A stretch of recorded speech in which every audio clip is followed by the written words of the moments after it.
Primera de Crónicas, capítulo 13, verso 9. Pero cuando llegaron a la era de Kidón, Usa extendió su mano al arca para sostenerla, porque los bueyes tropezaban. Y el furor de Jehová se encendió contra Usa y lo hirió, porque había extendido su mano al arca, y murió allí delante de Dios.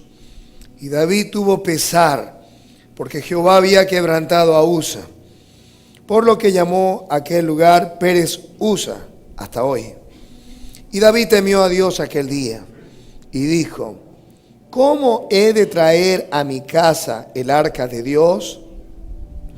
Y no trajo David el arca a su casa en la ciudad de David, sino que la llevó a casa de Obed-Edom Geteo. Verso 14. Y el arca de Dios estuvo con la familia de Obed-Edom en su casa 3 meses. Y bendijo Jehová la casa de Obed-Edom y todo lo que tenía. Vamos a leer la última parte que dice: y bendijo Jehová la casa de Obed-Edom y todo lo que tenía. Vamos a orar al Señor. Padre, en el nombre poderoso de Jesús, te damos gracias por tu presencia, gracias por tu unción, gracias por el buen Espíritu de Dios, quien habita en medio de la alabanza del pueblo de Israel. Gracias porque tú estás aquí, donde tú estás hay libertad. Pedimos en esta hora, Rey, que tú envíes desde el cielo y nos des espíritu de sabiduría, de revelación y de conocimiento. Alumbra en esta hora, Señor, los ojos de nuestro entendimiento. Danos, Señor, en esta hora para poder entender tu palabra. Permite que la podamos llevar desde este sitio a nuestros hogares para ponerla por obra.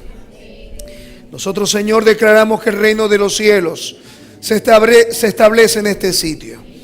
Y mientras que se establece, decimos, Señor, que todo poder del diablo se debilita, se rompe, se cae en el nombre de Jesús de Nazaret. Declaramos ahora, abiertos los ojos de los ciegos, suelta la lengua del tartamudo. Declaramos, Señor, libertad a los cautivos, salvación a los perdidos. Y decimos, Señor, que donde está tu espíritu hay libertad. Y aquí tú estás, por tanto hay libertad en Cristo Jesús. Amén y amén. Gloria a Dios. Bien. ¿Cómo he de traer a mi casa el arca de Dios? Una pregunta que se hizo David. Una pregunta que todavía pudiéramos hacerla o hacérnoslas nosotros durante este tiempo. Y es que esa pregunta que se había hecho David no era cualquier pregunta. Era una pregunta de eternidad. ¿Cómo hemos de traer a nuestra casa el arca de Dios? Para poder nosotros entender la profundidad, para poder nosotros entender el sentido completo de esta pregunta, basta solamente con revisar la historia. Había el Señor levantado a un poderoso profeta llamado Samuel. Este vino a hacer el trabajo que la familia de Elí, por deshonra, no quiso hacer. Dice la Biblia que Elí tenía 2 hijos, uno llamado Omni y otro Fines. Y estos deshonraban al Señor. ¿Y de qué manera? Los hijos de él estaban tomando de lo mejor de las ofrendas, hurtaban, robaban en el templo. A las mujeres que velaban en las puertas del templo las seducían y dormían con ellas. Imagínense este pecado tan terrible. Y lo terrible de esto era que su padre Elí no hizo su mejor esfuerzo, Elí, para que estos hijos dejaran de pecar contra el Señor. Así que Dios levantó a Samuel, un poderoso profeta. Y como Dios lo llamó, fue una cosa bien hermosa. Él dormía una noche y Dios le mencionó su nombre durante 3 oportunidades. Samuel, Samuel. A lo último dijo: he aquí que tu siervo escucha, habla que tu siervo escucha. Y dio una palabra profética en el cual dice la Escritura que Dios había de juzgar la casa de Elí y que él habría de sufrir las consecuencias de su desobediencia. Los hijos habrían de morir, y esto ocurrió años después. Dice la Escritura que en una batalla de Israel con los enemigos de Dios, que eran los filisteos, tomaron el arca del Señor. Y es que recordemos de qué estamos nosotros hablando. El arca del testimonio había sido construido por Moisés según el modelo de Dios. Sí, porque nosotros tenemos una idea de cuál debe ser nuestro modelo según Dios, ¿no? Pero el modelo de Dios es perfecto. El caminar del Señor es exacto. Nosotros tenemos nuestras propias ideas acerca de cómo servir al Señor, de cómo agradar al Señor, de cómo se deben hacer las cosas según nosotros, nuestro parecer. Sin embargo, Dios le dijo a Moisés: hazlo según el modelo. Y yo supongo que Moisés tuvo una revelación de cómo era eso. Y el primer instrumento, la primera cosa, el primer símbolo que se hizo del tabernáculo, que era el lugar donde moraba el Señor, fue el arca del testimonio. El arca del testimonio era un cajón con medidas de 2,5 de alto por 2,5 de ancho y 1,5 de alto. La Escritura dice el ancho y el largo eran igual, 1,5. Fíjese lo que dice Éxodo 25:10. Harás un arca de madera de acacia cuya longitud de 2,5 codos, su anchura de 1,5 codos y su altura de 1,5 codos. Es decir, era la longitud, el largo era de 2,5 codos y la anchura y la altura era de 1,5 codos. Este cajón era hecho con una madera llamada acacia, cubierta con oro por dentro y por fuera. Tenía unos anillos en los extremos, en una esquina, en la otra esquina, en las 4 esquinas, y unas varas que las atravesaban. Arriba de ese cajón había una tapa de oro puro, macizo, y arriba de esa tapa unos querubines que sus alas se tocaban y sus caras miraban la tapa de ese cajón. Ese cajón era llamado el propiciatorio. Dice la Escritura que una vez al año el sumo sacerdote venía y rociaba sangre sobre ese lugar, y el pecado del pueblo entonces era redimido, era perdonado. Una vez al año el sacerdote se tenía que limpiar de toda inmundicia, tenía que entrar a ese lugar con un incensario, y esa nube que levantaba el incensario era un tipo de la gloria de Dios, de la chequina del Señor, de la nube del Señor que protegía al sacerdote para no caer muerto. Así que el sacerdote sabía que tenía que entrar a ese lugar con ese incensario, con ese incienso aromático. Y ese incensario era la antesala del sacrificio. Dice la Escritura que la chequiná, la presencia del Señor, descendía allí. Dicen los exégetas bíblicos que algunos en este tiempo, hay una escuela que piensa que es de esa manera, los querubines que formaban parte de la tapa sostenían el arca para que no llegase a tierra, pero una de sus alas, de un lado del querub y del otro lado del otro querubín, formaban como un respaldar, y en la otra cubría sus piernas como lo dice en el libro de Ezequiel. Hay una inscripción en una empuñadura, se dice de la espada legítima de Salomón, donde aparece una réplica del altar del arca del testimonio. Y lo que se da a entender es que el arca del testimonio era el trono del Señor. Justamente era en ese lugar donde Dios hablaba al pueblo, le hablaba al sacerdote, le hablaba a Moisés. Era allí donde la columna de humo se levantaba de día para hacer la cubierta a todo el pueblo de Dios. Pero era también la columna de fuego que se levantaba para hacer la luz del pueblo de noche. Era nada más y nada menos que la presencia misma del Señor en medio del pueblo. Era tal la gloria sobre ese sitio que el arca del testimonio siempre iba en las batallas al frente de todos los ejércitos del Señor. Fue el arca la que estaba al frente cuando el pueblo de Israel dio vueltas alrededor de Jericó y cayeron los muros. Fue el arca del testimonio la que estuvo al frente de los ejércitos cuando Dios ganó todas sus batallas en manos de Josué y en manos también de Moisés. Esta gloria del Señor se fue apartando toda vez que el pueblo comenzó a apartar su corazón de Dios y comenzaron a inclinar su corazón a los dioses paganos, a los dioses que no eran Dios. Y dice la Escritura que llegó un tiempo donde Israel se había apartado del Señor y los hijos de Israel se apartaron en pos de Dios.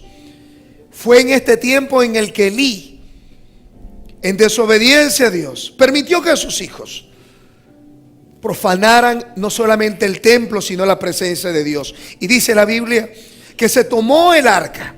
Los filisteos, enemigos del Señor, tomaron el arca y se la llevaron entonces para la tierra de los filisteos. Y la Escritura dice que cuando fue llevada el arca allá, vino sobre los enemigos del Señor tumores, vinieron ratas, una plaga que comenzó a devastar la nación. Estas ratas comenzaron, o ratones, comenzaron a comerse cada una de las cosechas, el pan de los filisteos. Y a los filisteos comenzaron a salirles unas protuberancias.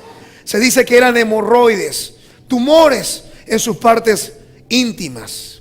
Eso era una cosa bien seria, ya que ellos daban culto a la fertilidad, a los órganos genitales, a los órganos reproductivos. Las tierras paganas daban culto a eso. De hecho, el obelisco, como lo tenemos nosotros aquí en todas partes del mundo, es el símbolo del falo, del miembro del hombre. Y eso viene de una cultura pagana. Y eso viene de Nimrod, de Babilonia. De cualquier manera, ellos validaban la enfermedad en sus miembros como un juicio divino. Así que ellos, al cabo de 7 meses, después de pasar el arca de una ciudad a otra filistea, decidieron entregar el arca al pueblo de Dios. 7 meses después, dice la palabra, que hicieron sacrificios, hicieron figuras de los ratones, hicieron figuras de los tumores y pusieron el arca del Señor en un carro nuevo. Diga conmigo, un carro nuevo. Y al poner ese carro nuevo en ese lugar, dice la palabra, pusieron unas vacas que tiraran de ese carro. Porque ellos tenían dudas, como muchas veces uno tiene dudas. Mire, a veces uno le ocurre una situación y a veces uno se vuelve hasta supersticioso. Hay cristianos supersticiosos, ¿sabía eso? Dicen, no, yo no creo, pero de que vuelan, vuelan. Cristianos supersticiosos. Y los mundanos como que nos inyectan mucha de esa malicia. Y estos creían que bueno, seguramente es casualidad que las cosas me estén saliendo mal. Seguramente pues estoy enfermo y es casualidad. Que no me he cuidado bien. Pero no es porque Dios tiene un propósito para mi vida. No es porque Dios dice, hey, quiero que prestes atención, no estás prosperando y quiero que tú prestes atención. No, es casualidad. La situación está mala. Esto le está pasando a todo el mundo. Entonces ellos tenían esas dudas. Bueno, las caraotas, las cosas, se nos salieron las tripas. ¿Ves? Y esto es casualidad. Esto está dando dengue hemorrágico para todo el mundo. Y entonces dijeron, es casualidad, pero vamos a poner 2 vacas. Y vamos a agarrar los 2 vacas recién paridas. Y vamos a quitarle los becerritos. Y vamos a amarrarlos aquí. Vamos a fuetearla y vamos a dejar que vayan por el camino. Las vacas se van a devolver porque tienen sus becerritos, ¿verdad que sí? Y entonces dijeron, pero fíjese, si las vacas siguen su camino recto, entenderemos entonces que el juicio de Dios ha venido según justicia. Y los filisteos, los príncipes, tomaron las vacas y seguro que las azotaron. Y comenzaron las vacas, empezaron a mugir. Seguramente porque el creador, el que las hizo, le dijo, no se devuelvan, denle derecho, para que estos impíos puedan descubrir que es mi mano. Y las vacas iban derecho y no se desviaban y veían sus becerritos y ellas seguían avanzando. Y estaban los filisteos, wow, como que es la mano de Dios.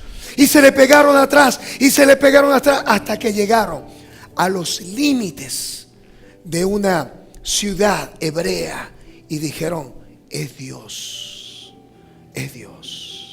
¿Qué estamos esperando nosotros para reaccionar en nuestra vida cristiana? Nuestros hijos, nuestras familias, nuestras finanzas están demandando en este tiempo algo extra. ¿Qué extra estamos haciendo durante este tiempo? ¿Nos estamos quizás conformando con los 5 minutos en la mañana orando? ¿O estamos diciendo, Señor, no me paro de aquí si tú no me bendices? ¿Qué estamos esperando? Como los filisteos, hasta el último momento, a ver si es verdad que Dios nos está llamando, nos está invitando, nos está presionando para que nosotros busquemos su rostro. Los filisteos llegaron allí y dijeron, es mano del Señor. Pues se contentó el pueblo que había recibido el arca, lo de Ben-Semes. Esa fue la ciudad donde llegaron. Y fíjense que recibieron con alegría el arca. ¿Y saben lo que hizo ese pueblo? Había quedado el carro en un lugar plano, en un lugar llano. Y vinieron los de esa localidad y abrieron el arca del pacto para mirar lo que estaba dentro. ¿Y usted sabe qué ocurrió? Murieron 50,070 personas solamente por mirar adentro. 50,070 gentes murieron.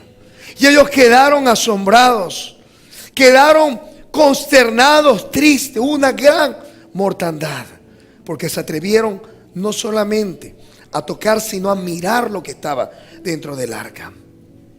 Ellos tomaron esa arca y la llevaron a la casa de Abinadab en Kiarit Jearim, dice la palabra del Señor. Y allí había quedado por cerca de 80 o 100 años. Durante el tiempo de Saúl, dice la Biblia, Saúl salía a sus batallas, se había olvidado del arca del pacto. El arca del pacto estaba ya en la casa de Abinadab y allí estaba en custodia de ellos. Había sido ungido, había sido consagrado, había sido santificado para que guardara el arca. No se dice que fueran sacerdotes ni levitas, sencillamente se le había dado para que la custodiara. La palabra dice que ya entonces había muerto Saúl y David había sido nombrado como rey sobre todo Israel. Antes era rey sobre Judá, pero ahora había sido llamado David para ser rey sobre toda Israel. Diga toda Israel. Y él entonces dijo: voy a establecer en esta ciudad, Jerusalén, que significa ciudad de paz. Voy a establecer en este sitio el centro de adoración, el centro de búsqueda, de oración de todo Israel. Y le pareció bien. Le pareció bien a todo el pueblo que eso hiciera David. Y no solamente estableció él allí su casa, sino que él quiso que el arca del pacto estuviese en su casa. Así que él dice: vamos a tomar el arca que quedó en la casa de Abinadab y vamos a traerla de allá y vamos a ponerla en mi hogar, en mi casa, en la ciudad donde yo estoy. Y encontramos aquí que esto fue un intento fallido de David de llevar el arca del pacto, el arca del testimonio a Jerusalén. Dice la palabra que Abinadab designó a sus dos hijos. Uno se llamaba Usa y el otro Agío. Y ellos guiaban el carro donde había sido montada el arca del testimonio, y seguramente uno iba adelante y el otro detrás, y estaban guiando quizás con animales de carga este carro.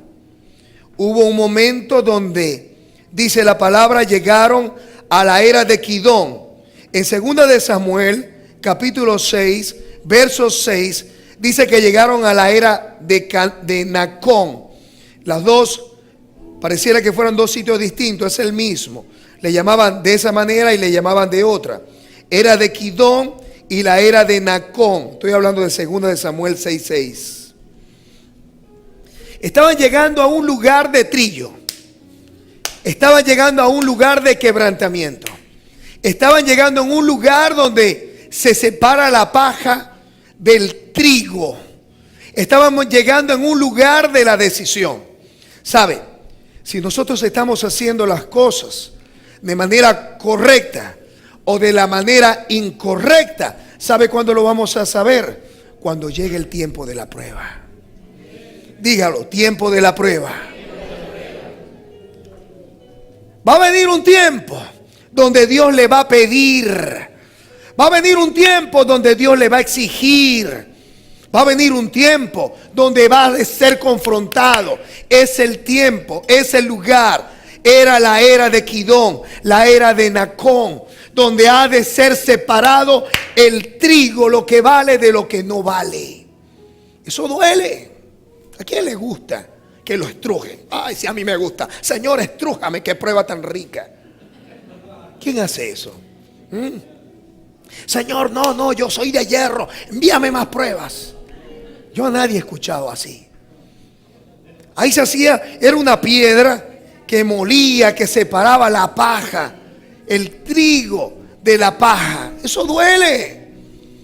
Pero va a llegar un momento en el que Dios va a probar cómo estamos haciendo las cosas. Amén. Y llegaron allí. Y dice que cuando llegaron a un cierto lugar, el carro tambaleó. Y Usa, dice, uno de los hijos de Abinadab, quiso detener el arca que se iba a caer. Dice la Biblia que el Señor lo hirió porque había extendido la mano. Y uno dirá: oye, pero ¿por qué me pasa eso a mí? Si yo soy cristiano, si doy mis diezmos, si doy mis ofrendas, si no le hago mal a nadie, ni bailo pegado. Y David vio cuando entonces el Señor hirió a Usa.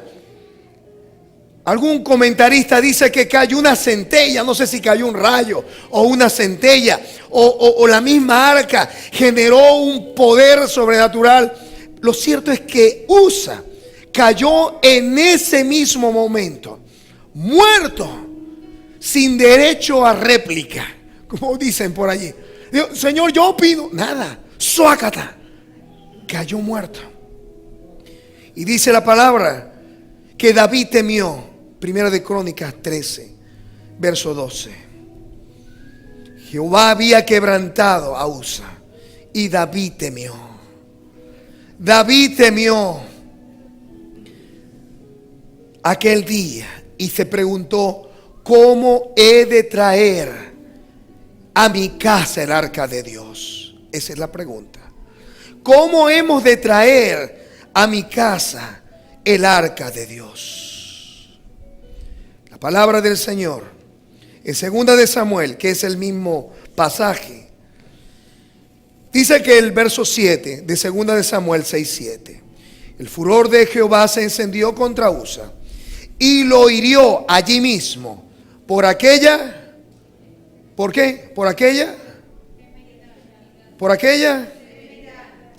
temeridad. ¿Qué significa temeridad? Temeridad significa imprudencia. Una imprudencia que se expone la persona, que toma riesgos innecesarios.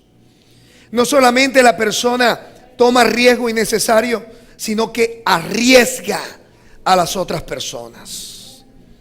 Cuando un creyente camina de manera temeraria, de manera imprudente en su vida cristiana, uno dice: no, hermano, esa es mi vida. Dios, yo sé que estoy consciente de esto, pero es mi vida. Déjame decirte que no. Josué pudo decir: yo y mi casa serviremos al Señor, porque él sabía que estaba en una posición de autoridad.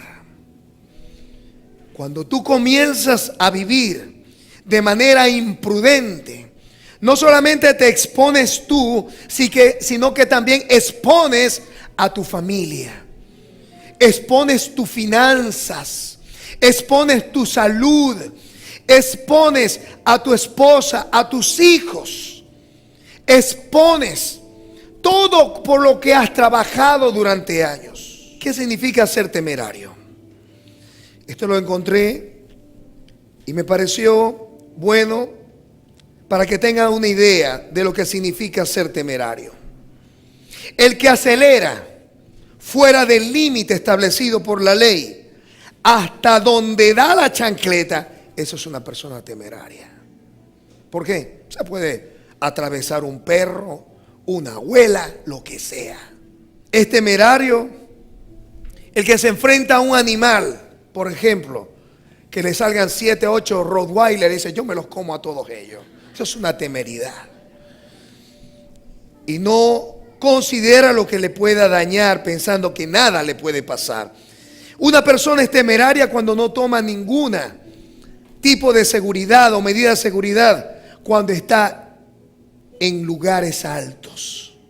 Y eso puede ser espiritual o puede ser también físico. El que se lanza al vacío sin saber lo que le espera abajo, eso es una persona temeraria. Hay personas que dicen: pues el Señor enviará a sus ángeles cerca de mí y ellos me guardan en todos mis caminos, y ¡suá! Eso es ser temerario. Ser temerario el que usa drogas y dice: eso lo controlo yo. Ser temerario cuando uno juega con los pecados sexuales y cree que uno los puede dominar. Eso es una temeridad.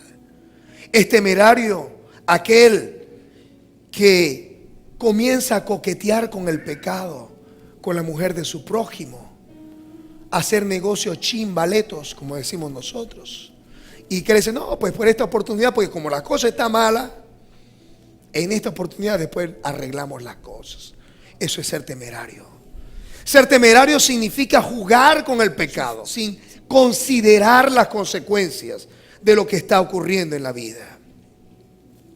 La palabra del Señor nos enseña que Usa, que no era sacerdote, o por lo menos no hay registro de eso. Y si lo fuera, tenía que santificarse primero. Ni era levita. Vio que se iba a caer el carro y metió las manos. La palabra Usa significa fuerza. Y la pregunta que nos debiéramos hacer nosotros en esta mañana es: ¿tú estás siguiendo al Señor? ¿Estás sirviendo al Señor? ¿Estás viviendo en el Señor en el poder de tu fuerza o en el poder del Espíritu Santo? Dice la palabra del Señor, Zacarías 4:6. No es con espada, no es con ejército, mas es con ¿qué? Más con mi Santo Espíritu, ha dicho Jehová de los ejércitos. Descubrimos 3 lecciones aquí. En primer lugar, debemos descubrir en este pasaje si hemos de traer el arca de Dios a nuestra casa. Y el arca de Dios representa la vida de Jesús, Jesucristo mismo. Si hemos de traer a nuestra vida la gloria de Dios, la chequiná del Señor, debemos recordar 3 lecciones que debemos aprender de este pasaje. En primer lugar, debemos poner a Dios en primer lugar en nuestra vida. Diga conmigo, debemos poner a Dios en primer lugar en nuestras vidas. David dijo: ahora se ha cumplido la palabra que Dios me dio. Soy rey sobre todo Israel. Así que no hizo David como a veces nosotros hacemos. Cuando las cosas están bien, muchas veces nos alejamos del Señor y nos dedicamos a la bendición que Dios nos ha dado y nos olvidamos de aquel que nos dio la bendición. Pasa cuando nos da un buen trabajo. No puedo porque hoy domingo tengo que hacer esto y tengo que hacer otro. Y dejamos de congregarnos y dejamos de compartir la fe. Sucede también que cuando las cosas están mal, decimos: pues no, las cosas están mal, no tengo ánimo de ir, y dejamos de venir a la iglesia. Pero el Señor nos recuerda en Hebreos capítulo 10 que no debemos dejarnos de congregar como algunos tienen por costumbre, que debemos hacerlo con más preeminencia, considerando que estos son los tiempos del fin. Dígale que está a su lado: estos son tiempos del fin. Amén. David sabía que fuera que las cosas estuvieran mal o estuvieran bien, de cualquier manera Dios tenía que estar en el centro de su vida. Amén. Diga: el centro de mi vida es Dios. Es Dios, dígalo. El centro de mi vida es Dios. Así que Él no quiso oír de las bendiciones. Él dijo: yo quiero que la bendición y la presencia de Dios venga a mi casa. ¿Cuánto lo quieren? Amén. Así que él dijo: yo necesito traer el arca. Así que esa es la primera lección. Pero debemos aprender también la segunda cosa, que debemos buscar la voluntad de Dios en todo tiempo. Aún en las cosas pequeñas, honre al Señor en cada cosa que usted haga. Honre al Señor con cada cosa que Él le dé y dele gracias. Si tiene un par de zapatos, dele gracias. Si tiene 20 pares, dele gracias y done algunos. Amén. Si tiene platica, comparta con el que no tiene. Pero busque la voluntad de Dios en todo lo que haga. Dice la palabra en Primera de Crónicas 13, verso 1, que David tomó consejo con los capitanes de millares, de centenas y con todos los jefes. Él consultó con los capitanes, con los expertos. Se le acercó como nos ocurre a nosotros que le pedimos consejo a la abuela, a la tía, a nuestra mejor amiga, porque las mujeres sí piden consejo a sus mejores amigas. Nosotros no le pedimos casi consejo a los varones, pero las mujeres siempre piden consejo. Le pedimos consejo a nuestra vecina o nuestro vecino. Le pedimos consejos a los expertos. Aquella que tuvo 20 hijos o aquella que tuvo 5 hijos, los expertos.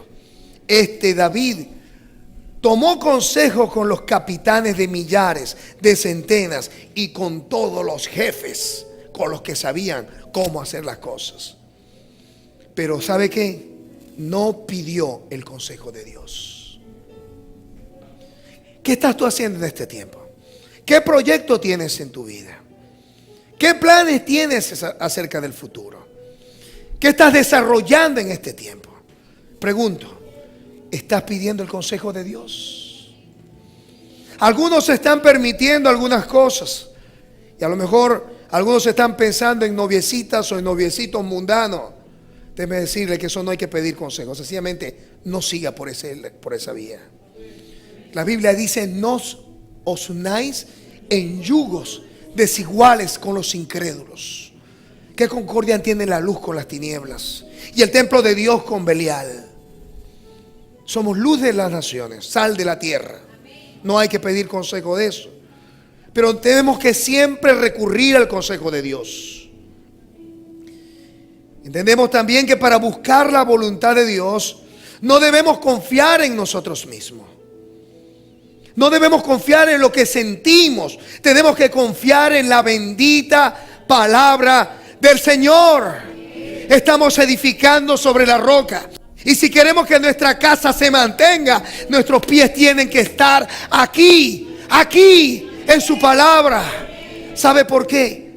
Porque dijo el Señor: el cielo y la tierra pasará, pero mi palabra no pasará.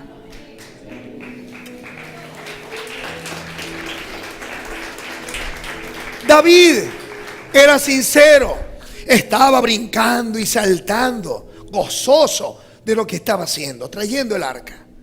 Y sin embargo, ¡suá!, murió Usa.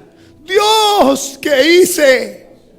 Como nos preguntamos todos nosotros: Señor, nos damos un machucón. Dios mío, ¿qué hice? Las cosas no funcionan. Señor, ¿qué hice? Pero David, cuando vio que cayó muerto, Usa, dice la palabra, que él temió y él preguntó: ¿cómo he de traer a mi casa el arca de Dios? Algunos dicen: pastor, cuando estoy buscando al Señor, veo que las pruebas vienen sobre mi vida. Y es verdad. Es verdad. Pero déjenme decirle una cosa: si ha empezado a buscar a Dios y las pruebas se han multiplicado, dele gloria a Dios, porque está en buen camino. Está en buen camino. ¿Sabe por qué? Porque cuando el arca del pacto iba adelante, ¿sabe lo que le esperaba solamente a los hijos de Israel? Batallas. Pero después que conquistaron a todos sus enemigos, ¿sabe qué obtuvieron? La tierra de Canaán. La tierra que fluye leche y miel. Así que tenga paciencia. Dígale que está a su lado: ten paciencia. No te impacientes. No seas imprudente. Eso no le gustó mucho al que se lo dijo.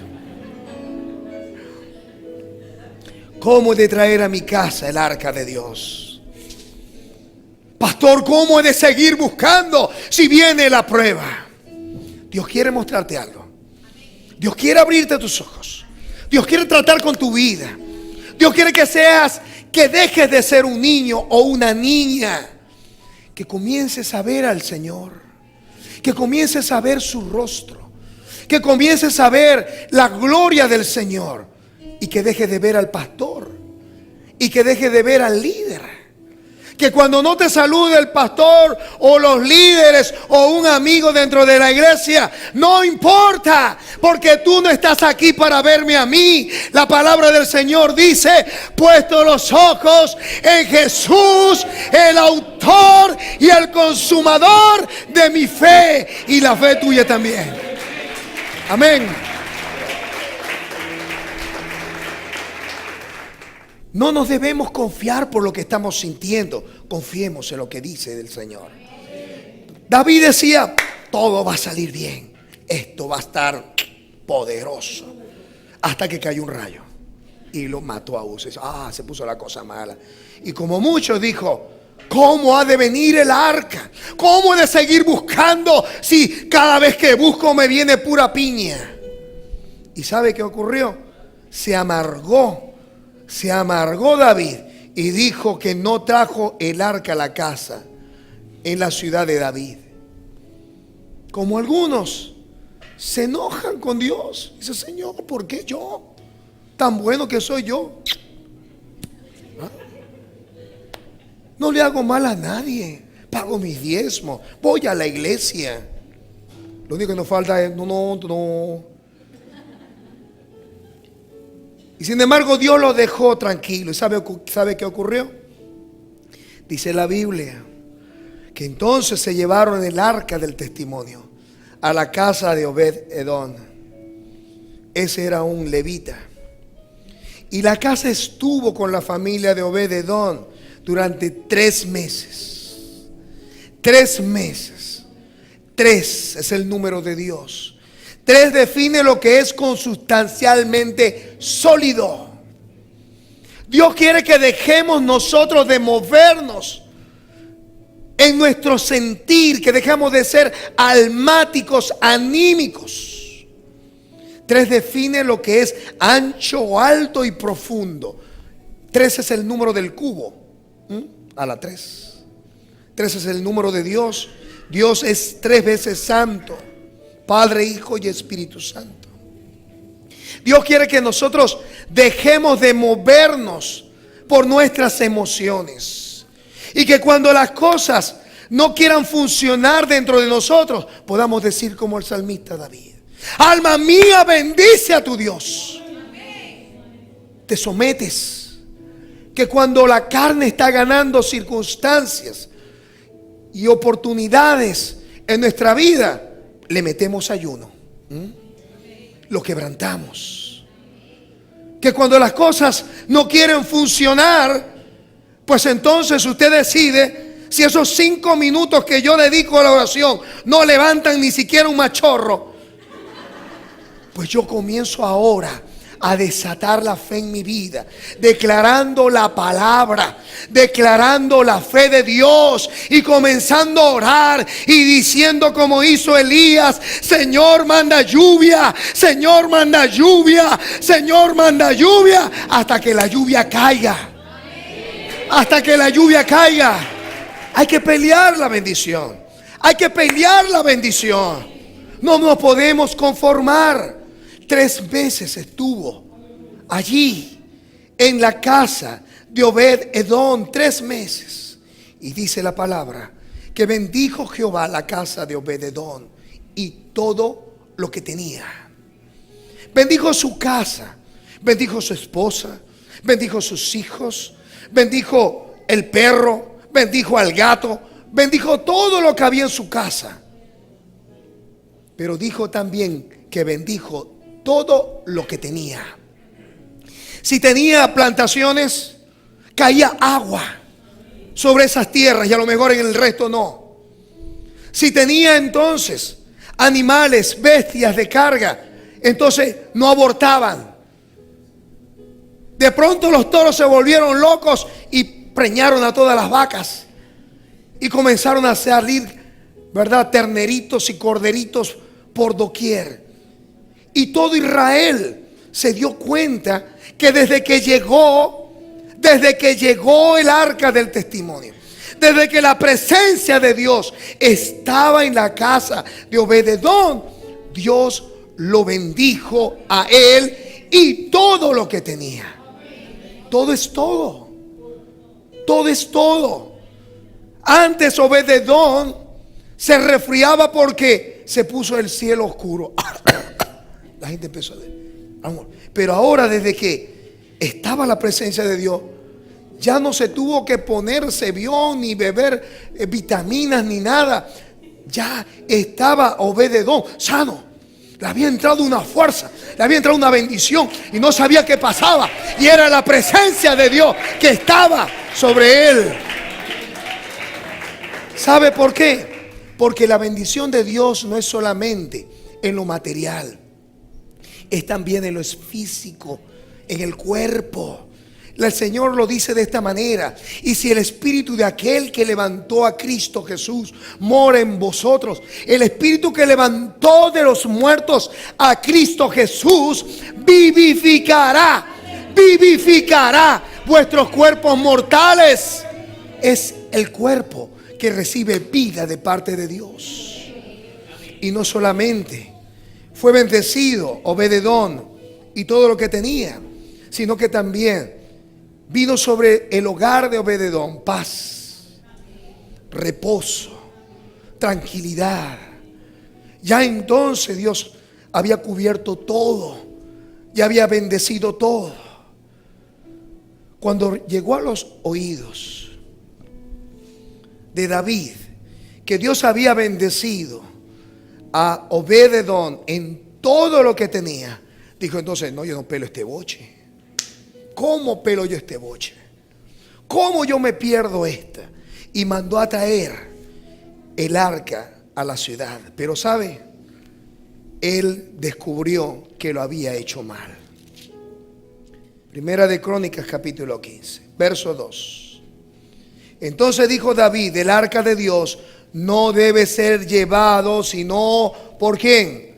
Por los levitas, porque a ellos ha elegido Jehová para que lleven el arca y le sirvan perpetuamente. La vida cristiana no se puede vivir aparte de la palabra de Dios. El arca no podía ser montada sobre un carro, ni siquiera nuevo. El arca tenía que ser llevada por los levitas. Él lo entendió. Verso 12.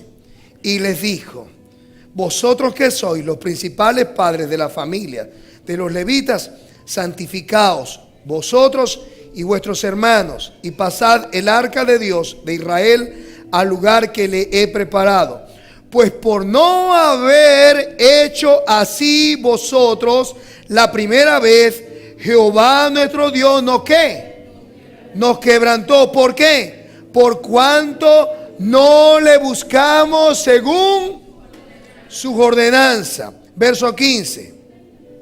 Y los hijos de los levitas trajeron el arca de Dios, puesta ¿dónde? Sobre sus hombros, no sobre un carro, sobre sus hombros, en las barras, como lo había mandado Moisés, conforme a la palabra de Dios. Amén.